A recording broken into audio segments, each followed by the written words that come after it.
Good morning. Hi, मी राम. सकाळचे 7:30 झालेत आणि मी निघालो आता जॉबवरती. आज माझी मॉर्निंग शिफ्ट आहे. मित्राची वाट बघत होतो, तो सुद्धा आलेला आहे. आता मी आहे दोडामार्गमध्ये आणि मला जायचं आहे दोडामार्गवरून गोव्यामध्ये, करासोड्यामध्ये, जिथे मी जॉबला आहे तिथे. सिंधुदुर्ग जिल्ह्यातील दोडामार्ग तालुक्याची हद्द ह्या कमानीपासून संपते आणि इथूनच गोवा राज्याची हद्द चालू होते. मी आता आलो गोव्यामध्ये. समोर जे दिसते ते चेकपोस्ट आहे गोव्याचे.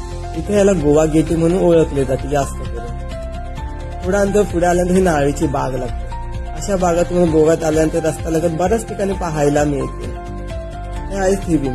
इथे 2 मिनिटाच्या अंतरावर थिविम स्टेशन लागतं. महाराष्ट्रातून आल्यानंतर पहिलं स्टेशन लागतं ते थिविम स्टेशन. आता मी पोहोचलोय जिथे मला जायचं होतं तिथे, करासोड्यामध्ये. महाराजांचं दर्शन होऊन इंडस्ट्रियल एरियामध्ये आपण प्रवेश करतो. पुढे आल्यानंतर ही लागते company GKP hitech lenses. Gate number हा 4. ह्या कंपनीमध्ये मी जॉबला आहे. आतमध्ये येतून कारण माझी 8:30ची ड्युटी आहे. आता वाजल्यात 8:26 झाले आहेत. मी आता थंब करतो, 4 मिनिटं आहेत म्हणून. बाय. आता पुन्हा भेटू आपण पुढच्या ब्लॉकमध्ये.